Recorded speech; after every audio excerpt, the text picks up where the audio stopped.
Okay, so we did Chayv Adam L'Haros Asatzmo, but I want to just say back here on Zion Hay, just a basic point, which for some reason I missed out on for like many years. I'll ask you and see if you guys also missed out on it. So Kol Mishalom Amar Shalosh Devarim Elu Pesach. Sorry, the Leil Chamisha Asar Lo Yasa De Chavaso Elain Pesach Matu Umara. Right, Pesach al Shem She Pasach Hamakom al Bate Avasim B'Mitzrayim. So my question is, how would you translate that line? Pesach al Shem. How would you translate She Pasach Hamakom al Bate Avasim B'Mitzrayim? I think that has over something over. Okay, so we got one passed over. He entered our houses? Chas v'shalom. I think we did, yeah. Yeah. So Pesach, I don't know. My understanding of Pesach or Pesach is either opening. Or No, that's patach. Oh, That's not right. We're talking about the holiday or the korban. Right. Yeah, it's a Passover. That's all. Okay, so that's the unfortunate thing is that the holiday got called Passover, and that's a bad translation. Okay, it's not bad; it's just inaccurate. Okay, so there's two translations. All right, and then one of them is stated in Rashi. Okay, I feel like we should really know it. yeah, if I could find it. I'm in the wrong parak. Yud Beis Yud Aleph. I think that's the first time Pesach was mentioned. V'kacha tachlo oso. This is how you should eat it. Mosnechem chagurim, your loins girded. Na'alechem b'raglechem, your sandals on your feet. U'malkelchem biyadchem, and your staff in your hands. V'achatam oso b'chipazon. You should eat it in haste. Pesachu l'shem. Okay. So Rashi says Pesachu. Hakorban kari Pesach al shem hadilug. Okay. That's not terrible. No, it is. I'll tell you. Okay, I'll tell you why. And again, this is another shiur I remember from Rabbi Gover during my Girsi and Kusa phase. You know, that he gave a shiur on this and stick in my head. So dilug is jumping or skipping. Okay. Shekadosh Baruch Hu midalig bate bnei Yisrael shebin bate Mitzrayim. God skipped over the houses of the Bnei Israel that were between the Bate Mitzrayim. The kofetz mi Mitzrim. I think our Girsa says Mitzri l'Mitzri. Yeah, I can find. He skipped from Mitzri to Mitzri of Yisrael inside Nimlat, and the Jews in between escaped. The atem asu kol avodos av derech dilug ukfita. You should do all of your avodos in a manner of skipping and jumping. Zecher l'shmo shekori Pesach, as a remembrance for its name, which is called Pesach. V'gambalaz pashka lashon psia. Okay, let's see what this pashka is. Sounds like a Russian nickname. Or pushka, yeah. Springing. In order to paskua, the term for the Passover is stepping over. Yeah. So what's the difference between Passover and skip over?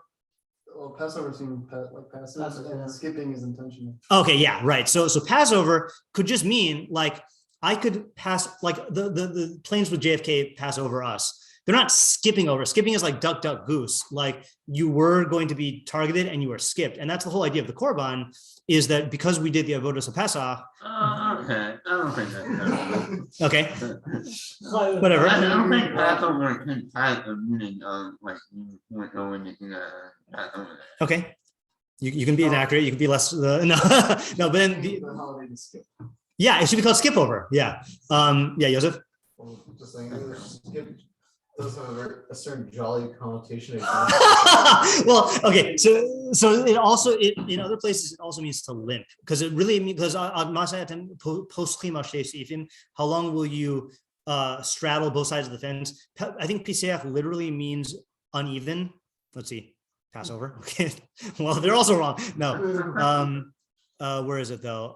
Oh no, this is only talking about Pesach. That's why. If you look at, for example, Poskim, you know what I'm talking about. This is by Eliyahu Navi with the Har Carmel with Baal. Yeah, priest of Baal. Let's see here, Malachim 1, 18 and 21. Let's see what it says there. Poskim means to pass or spring over, to limp, to fall and to be made limping. They went limping, like hobbling. Yeah. So it does imply an unevenness. Whereas I don't think you get that connotation with the with Passover. Yeah, Yosef? Oh, no. Okay. All right. But then what's the second interpretation is the Targum, which this is why I'm shocked that I've missed this for so many years. Anyone know how the Targum translates? Okay. So it says,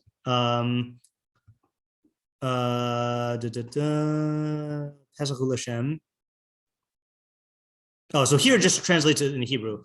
But if you look at when it actually describes God skipping over, oh yeah, here we go. I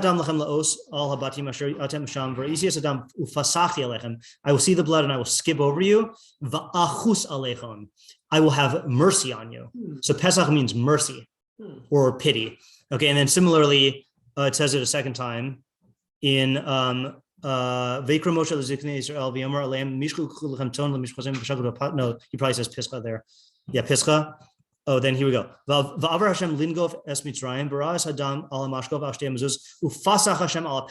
There's Pesach. Okay, right. I'll skip over the Pesach. Hashem al Tara. God will have mercy on the door. Okay. So yeah. So just basic thing, Pesach means skipping over or means mercy. Okay. And I was reminded of this because I was going through for trying to figure out our place today. And I saw that in the Makbili, he says Pesach, he says Dileg o Chamal. Right. It means to skip over, it means to have mercy. And I was like, what? Mercy? And then I remembered that it means mercy. So I feel like it's one of those things where, like, if you don't know the basic meaning, like if you ask, hopefully every Jew knows what Purim means because it says in the Megillah, it means the lottery, But if you don't think about the fact that the holiday means lottery, like you're missing out on a big theme because that's what the holiday is called. Here, the holiday is called, or the korban is called skip over, and it's also called mercy, So I feel like that's something we should be aware of. Yeah. I mean, kind of like what Chaim was saying, I feel like skip and Passover can be used interchangeably. Okay, look, you guys can be imprecise. I let you be imprecise. It's fine. Yeah, mercy is very different. Yeah. Yeah. Yosef? So what about this translation? Overlook. Okay, overlook is a good question because, I would say overlook, first of all, is not a good translation because that has to do with perception, not, but I also would think that not only is it a bad translation, but it also, I think, gives the wrong idea because overlook is like what we want God to do with our averos, but that's not why he skipped over us. He skipped over us because we did avoda, avodas Hashem, and we made ourselves worthy to be redeemed by connecting to the bris of the avos and rejecting avodah zara. What's the idea of mercy? So I think the idea of there's a great midrash, and I just don't know where it is. So let me see if I can find it. Halalu ovde avodah zara. I think if I can't find it, I'll paraphrase it, and I'll try to find the quote tomorrow. Okay. This is not looking promising. Let's see. Oh, no. Oh, yeah. Maybe this is it. Well, it's in Midrash Tehillim. That's not where I saw it, definitely. All right, maybe this is a version of it.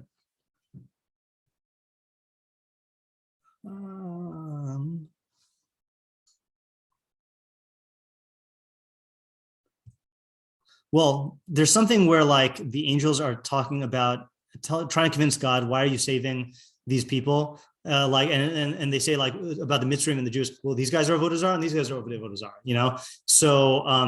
So we're really deserving of being, here's a better source. This is also from Rabbi Gober's here from 2003.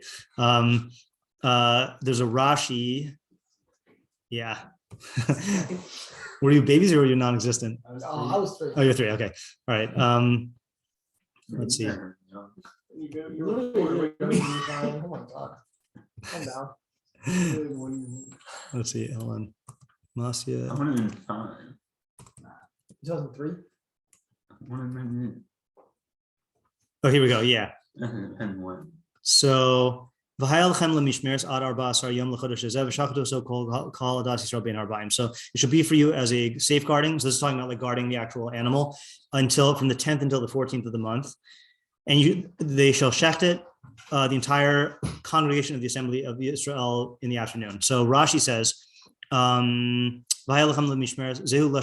So they need to inspect it. So that's how he's learning mishmeres. Shenitan bikur mimum arba yamim kodem shchita. So they needed 4 days of investigating it for blemishes before the shchita. Why did they have to take it 4 days before the shchita? Masha lo tziva came to Pesach Doros, which you don't have to do for Pesach for all generations. You could just get it that day. Rabbi Masi ben Cheirus Omer. So Rabbi Masi ben Cheirus says, Harihu Omer, it says in Yechezkel ve'evor alayich ve'ereich b'hinei itcha eis dodim. So this is in that there's a whole long mashal in Yechezkel where this guy finds this like bloody baby, like wallowing in its own blood, and then he takes it and like it's very weird. He like raises her into like an adult, but he never cleans her off. And then like and it's always like his relationship with her, and it's like a mashal for the Jews and God. So and every aspect of the mashal is like interpreted for a stage of Klal Yisrael's development. So in this stage, it says, I passed over you and I saw you, and it was a time of belovedness. So what does that mean? The time arrived to fulfill the oath that to Abraham that I, God, would redeem his children. But they did not have in their hand mitzvos to be involved in so that they could be redeemed. Shneimar, as it says, the area. It says in that mashal, you were naked and bare, which means you were naked of mitzvos. I gave you 2 mitzvos, dam Pesach v'dam mila, the blood of Pesach and the blood of mila, shemalu ba'oso halayla, that they circumcised themselves that night. Shneimar misposeses b'damayach. In the same mashal, they were wallowing in their blood. It's funny how the pesukim go in reverse order, 8, 7, 6. Bishnei damim, in both of their bloods. V'omer gam at b'dam brisech shalachti asirat mibor. It also says, I have you are also in the blood of your covenant. I have sent you out of the pit, the bindings of the pit. V'shahayu shtufim ba'avodah zarah. They were steeped in avodah zarah. Amar lahem. So he told them, mishchu, withdraw. Yedechem me'avodah zarah. Withdraw your hands from avodah zarah. V'kuchu lechem son shal mitzvah, and take for yourselves a sheep of mitzvah. So the idea that Rabbi Gorer wanted to bring out is, I mean, I think when you first like are a kid and you learn that God promised to take promise Avram to take his kids out, then you assume that means that he's going to take them out no matter what, right? And then you get the more sophisticated idea of how God's promises work, that you need to be on the level of hashgacha to merit being taken out. And if you're not, then he's not going to take you out. But because he made a bris to Abraham, then the Jews were not on the level to be redeemed. So he gave them the 2 mitzvos that would assure that they were on the level to be taken out. And that is bris milah and Pesach. And then that made them worthy. But it's mercy, because without those mitzvos, they would just be no different than the Mitzrayim. And this is the thing. This was the cause of God having mercy on them. You know, that they at least made themselves. They differentiated themselves from the avodah zarah enough to be able to reject it and then be connect to Avraham Avinu's value system. Yeah. All right. This ended up being a Rashi Bekius sure, but okay. We can at least read the halachos for tomorrow. So Rambam, we were up to. Okay. In every generation, a person is obligated to, so the way we learned it is see oneself to the point where it's visibly manifest that he himself went out now from the Shibud Mitzrayim. Shneimar, as it says, it says that you took us out from there.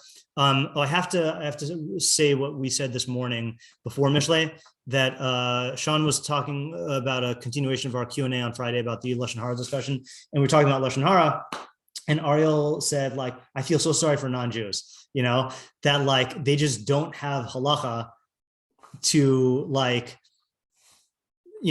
guide them to all these ideas of perfection. It was just one of those moments of just natural, and I mentioned what we talked about here in the, when we're doing the mitzvah saseh of Sipur, is that it has to culminate in a natural halal, and this is part of it, that unless you see the events of God taking out your forefathers as being directly connected to you getting the Torah, then you're not gonna really have that halal. So you have to you have to picture what your life would be without Torah and mitzvos, and then recognize that because God took them out and gave them the Torah, then you have it now. That's what leads to the Hodah. So this step of seeing yourself as though you were personally taken out of slavery is a critical thing for getting that natural Hodah. Regarding this, it was commanded in the Torah, you should remember that you were a servant, or a slave, as if you yourself were a slave and you went out to freedom and you were redeemed. Okay, I got it. Okay, now you want to see the best definition of Cheirus I've seen? Answer yes. Yeah. There's this. So there's this. We won't go on the Rambam today. We'll end with this. Everyone needs to be aware of this thing. Okay, so the sixth parak of Pirkei Avos, which doesn't really exist, right? So there's only 5 parakim of Pirkei Avos, but they added a 6th one that they just it's from Brisos and Avos to Rabbi Nassan. So it's not actually Mishnah, but because of the minhag to read Pirkei Avos from Pesach to Shavuos, then you have the week of Pesach and then you have 5 weeks. You need one more, so like they added an extra thing to like. I don't know when this happened. Probably I think like probably like Gonim or Rishonim. Okay. So they publish it there. So there's this this brisa that says v'halachos ma'aseh elokim hema v'hamichtav michtav elokim hu charus al halachos. Okay, so plain pshat is the tablets were the work of God, and the writing was a writing of God, charus al halachos, inscribed or chiseled into the luchos. Al tikri charus el cheirus. You should not read engraved ela cheirus, but freedom. She'ein lecha ben chorin ela misha osib b'talmud Torah. There's no such thing as a free person except one who's involved in Torah. So the question is, what's the idea there? That there's no freedom except for someone who's involved in Torah. What would you say just offhand? Yeah, Yosef? Free from yourself, like I think called more or less say older meanings of the word liberty. Mm-hmm. Okay, that's actually a good connection. Yeah. I would say free in the sense of like being able to live in line with one's nature. Like that's what free is, meaning like so like something that is imprisoned or trapped is something that's not allowed to access its own. Okay, I think you are both right because I think that is the idea of the freedom. So best one to say it is the Abrabnel. So on Pirkei Avos, he says. So this is my favorite thing. He says like this. So this is like what Aristotle explained. I assume that's the philosopher. Subjugating yourself to religion is not subjugation, but it is Cheirus. I don't think Aristotle was talking about Judaism, but I think he means a system. Okay, but Lafisha Hadas Vahan Hagasa, because the religion and its practice, it brings you to ethical or freedom of perfection of midos. Makes your intellect free and not a slave to your desires. So that's the idea of that you're saying of the true self is no longer shackled. And that's also the idea of the classical idea of liberty, like Yosef was saying, which is that you are free to be an independent thinker and chooser, and not a slave to society or its values or whatever. So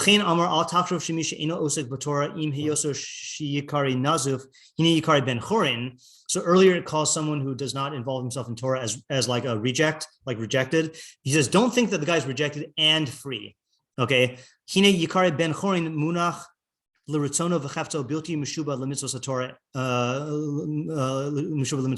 think that this guy is free because he can follow his taivas. That's not the case.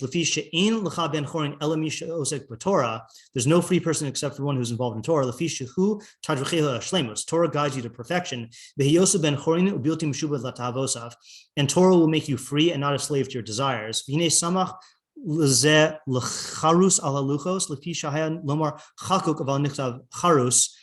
think he just goes and explains the drasha, but I think that's like the clearest expression in Rishonim I've seen about like how Torah leads to freedom. He's in the Rishon club. Yeah, I put him in the Rishon club. He's he doesn't write like a Rishon, but he thinks like a Rishon. Yeah. Anyway, all right. So that's that. All right. So I guess tomorrow we can get Blineder to the Heseva and Arbakosas. Yep. Okay. Very good. All right. Have a good day. Thank you. See you, Abby.